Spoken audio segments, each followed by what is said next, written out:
About a year ago, I picked up a nonfiction book called Hiking with Nietzsche on Becoming Who You Are by Professor John Kaag, a philosophy professor out of University of Massachusetts Lowell.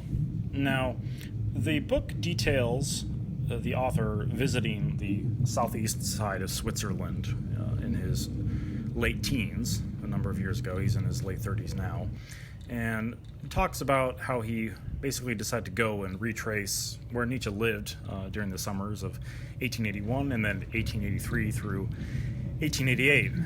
And Nietzsche would live out in this little village called Sils Maria near St. Moritz, which is down near the Italian border, and he would spend the summers there and then travel down to Italy during the winter and accomplish quite a bit of his better writing while down in this little town in Switzerland.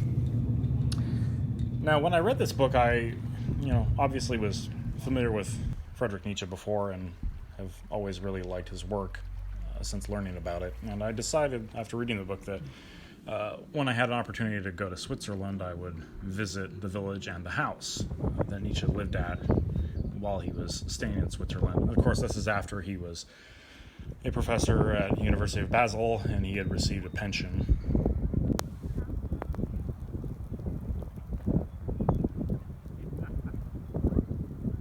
It's an extraordinarily beautiful place, and Nietzsche was quite fond of walking around the area there when he wasn't spending hours upon hours inside of his tiny room at the boarding house working on his written works.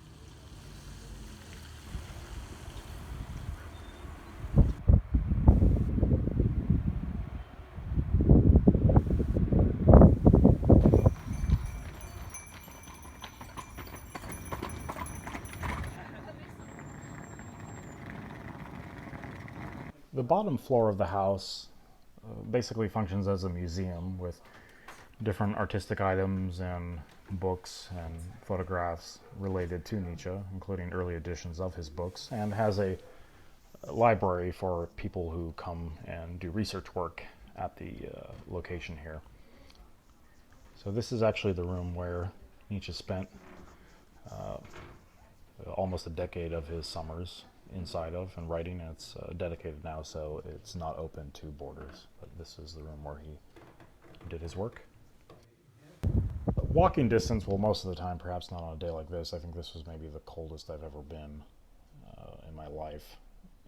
During the summer, Nietzsche would walk along this area, which is actually a lake on the right-hand side, and this area of the lake is famous because of a large pyramid-shaped rock that's on the side of the lake, which is famous for this is where Nietzsche conceived his idea of the eternal recurrence.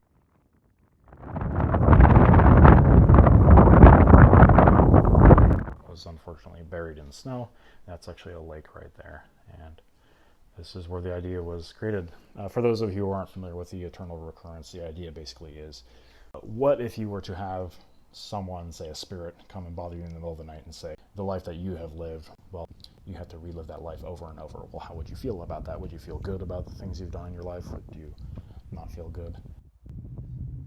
Anyways, I had a great time and I look forward to going back, and I can see why Nietzsche spent so many summers here.